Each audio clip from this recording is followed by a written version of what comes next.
Halito, and welcome to Native Chalk Talk, a podcast by natives for all.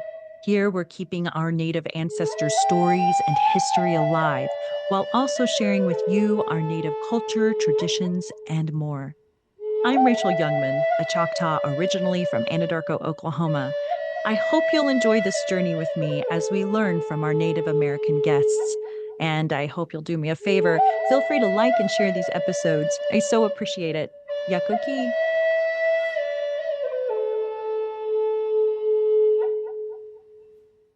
You're listening to part 7 of this series. 16 days to do from Oklahoma to Pittsburgh, around 1,100 miles. They asked me if I would participate in the torch lighting ceremony, which is just like the Olympics. I imagine I shook 100 hands after that talk, and many of them were diabetics. But to me, diabetes is not a stop sign. To me, it was a go sign. That's when I started my life again. See and share our stories at togetherwe'remore.com. You're listening to part 7 of this series. Halito.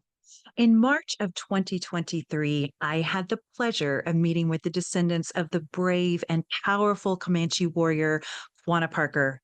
This was a dream come true for me, as I've admired Quanah Parker and his role in history my whole life. Quanah had tough decisions to make on behalf of his people, to fight, and most likely his tribe would be wiped out forever if he did, or to surrender to the U.S. government. Unfortunately, I had technical difficulties during the recording. Part of the recording had video and part did not, and parts of the audio were just terrible. When I discovered this in editing, I was so upset, and I went to several experts in sound who tried to fix the quality for me. Thankfully, one of my past guests, in fact, was able to fix the sound for me, and although it's still pretty rough, it's much better than it was, and I'm truly grateful. So I hope you'll bear with me as I present to you the descendants of Quanah Parker as they share about their ancestor and his contribution to his people in part 5 of this series. So Sandra, you're going to read to us a poem that was written by whom? My father, Baldwin Parker Jr., he wrote this poem for us 11 children. It starts by saying, to each of my children, God has given Mother and I 11 beautiful and talented children. Each of you have brought us many memorable years together as a family. There have been many special moments and times of celebration, graduations, marriages, special achievements and honors, grandchildren and other humorous happenings that we will never forget. I have written my observations of each of you. Our lives have been further enriched by additional sons and daughters that Mother and I have accepted into our family. Marie Cheatham, Fred and Rosie Schmidt, Scott Flaherty, Joan Denton. For this Christmas, December 25th, 1986, I want to share with you, my children, a collection of poems that I have been inspired to write at various moments in my life. May our love and the love of God be the inspiration to guide you as you walk from day to day. Suvetana. That's all my children. Akamakatana means that's all my children. We love you. That's beautiful. Mom and Dad. Thank you for sharing that with us. That's good. So it becomes a challenge as we read history books to see historical figures as human beings with everyday problems and human emotions. Quanah didn't have it easy. He had lost his father, his mother, his brother, and his sister. Do you know how he handled all that? Was that ever talked about and passed down? What I hear was that he was orphaned, and that he just went from one family to another. It's usually an elderly couple that would take him in, and that's what I was told. Mm-hmm. And he was very young when he lost. I think his dad. He was like 14 or 15 years old, and he lost his brother. Mm-hmm. But he just didn't really have a family per se. And so he just was here and there. and remarkably, he was able to come out of everything that was challenging for him and become the kind of man he was. Because I mean, he was orphaned, and just think this man could still rise to prominence for people that understood him in both worlds. Yeah. Very significant. Very significant. And, you know, he had a lot of decisions to make, and ultimately he chose the surrender for the sake of his people. And it sounds like he was a wise man. His people were outnumbered and they were starving. The government was pushing them to surrender, and he knew it was time to lay down his weapons. Do you know how his own band ever felt about that surrender? What I was told was that I think Corporal Ray said that there was a couple of Comanche chiefs, I guess, at that time that made the trip down to Gale, Texas, is where they was camped. They knew where he was, and they went down and they negotiated a surrender. Mm-hmm.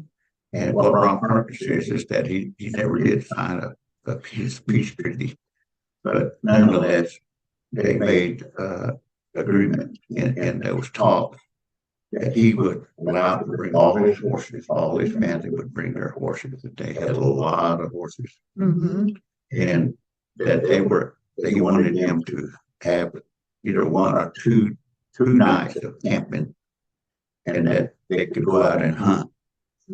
And they could provide provisions for there was 100 something of them, that women and children, old men that came in.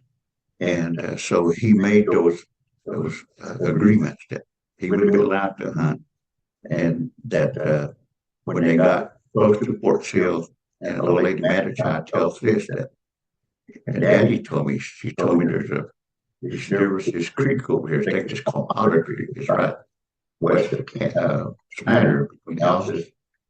And anyway, he told them to stop there, and they can't. And she said, he told them, don't do anything until I come back. So the next morning he rode in to Fort Sill and negotiated with the military that he would not be put in prison. None of his people would be put. They put him in several places. I don't know exactly the barricades they put him in, but it was not good. And he didn't want to be put there, that his people wouldn't be allowed to go and put up their teepees.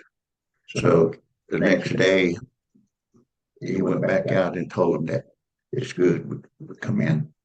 So that was the kind of man, you know, that he was. And it's just all these things, I just can't help but think of the kindness that he had, and the love that he had for his people.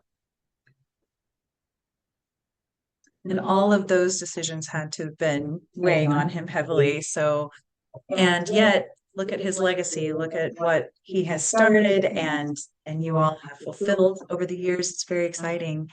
I have just one more thing. Author Bill Neely wrote in his book, The Last Comanche Chief, The Life and Times of Quanah Parker, that in the 1890s, Quanah invested $40,000 in a railroad line from Quanah, Texas, a town named after him, of course, to Florida, Texas.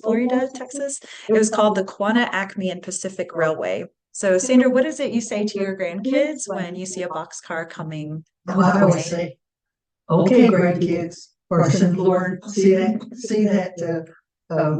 train out there, and it's got Quanah Acme, it's got Quanah on it. I said, that belongs to us. I said, that was our grandfather. They just so look at me like, Grandma, you're crazy.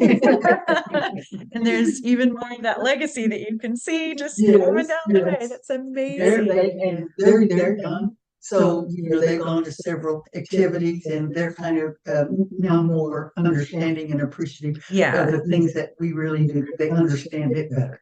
Good. And I'm sure they will as they get older. Keep the legacy alive for not just us and other people, but our children. Absolutely. So Quanah Parker lived in a world that was ever changing, and all hope to halt settler infiltration into the lands of the Comanche was lost. To surrender meant defeat, yet it also meant survival. The life of a leader in those times was one of deep contemplation and strategy for an unknown future. Surely Quanah worried about the times ahead for his descendants, and here they sit today, successful, happy, educated, and proud to be Comanche, and of Quanah Parker, the last chief of the Comanche. So, before we go, are there any words of wisdom that any of you would like to say to our listeners? I would like to say that everything we've talked about today, the legacy we have through Quanah Parker's leadership, and his all the things he did for us, looking ahead. And Jody was going to talk a little bit about her father. He has 6 Purple Hearts. Wow. He was a warrior, and my dad was a warrior, a code talker. And so to kind of sum it up, that's really the reason Jody selected the name War Chief for her non-alcoholic drink, because, and what it says to me is we're, in essence, reclaiming our authentic way of life.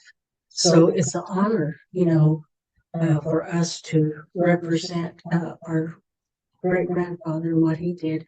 And that's one of the ways we chose to not only honor him, but all the other chiefs that were in that time period that lived in a hard life for that time.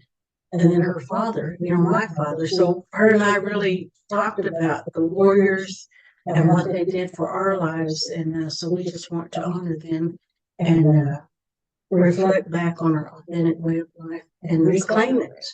So that was my closing. Reclaiming comments. it. Reclaiming. That's beautiful. I love that. Anyone else? There's an old adage that says, as long as we're willing to learn, we grow.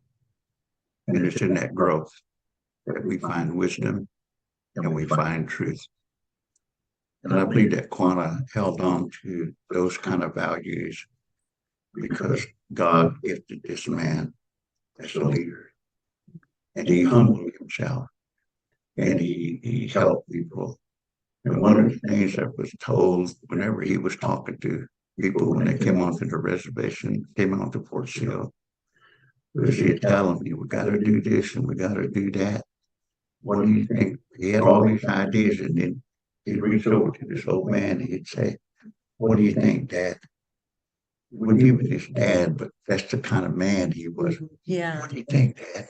Mm-hmm. What do you think, Doc? So he wanted, it was communicating. Yeah. He just had that gift. But Mhm. anyway, that's. I like that. Good. Meredith, Sandra? Well, I think Brother said it well for us. That I really just like what you believe, and I know our Comanche logo, as we know it today, stronger together, Comanche strong, stronger together, and be good leaders, be honest leaders, and be there for the good of the people. Yes, ma'am. I'd like to thank you for, I guess, I said, what are we doing with this Choctaw lady preserving our legacy? But God works in mysterious ways. Yes, he We does. needed someone like you who wanted, who was interested in history, and who was willing to do it and share with us. And so we're very happy that you took the initiative to get us together. We've never been together like this, except in our homes, but with an outside person. And I'm very thankful for you, and I'm thankful for Jody because she's just a precious lady. And she really will help us. She will be instrumental in helping us to preserve the legacy of our grandfather. Yeah, That's such an honor, Jody. Thank you, Jaquetta. I mean, you all trusting me with his history, your stories. These stories are precious, and I'm so glad we could preserve them together. Thank you so much for letting me. Oh, thank you, Yakuki. And if we didn't get them recorded, they'd be lost. Yeah. Because we already forgot some of the names. Who told us this? Right. It's good. Oh, I'm so glad. And so with that, we would like to toast to you, our listeners, to the descendants here today, and to Quanah Parker, the last chief of the Comanche. Yes. Cheers. All right. Thanks for listening to Native Chalk Talk. Be sure to join our community on YouTube, Facebook, Instagram, and Twitter, and check us out at nativechalktalk.com. Stay tuned for the next episode. You're going to love it. Yakoki. Thank you, my friends.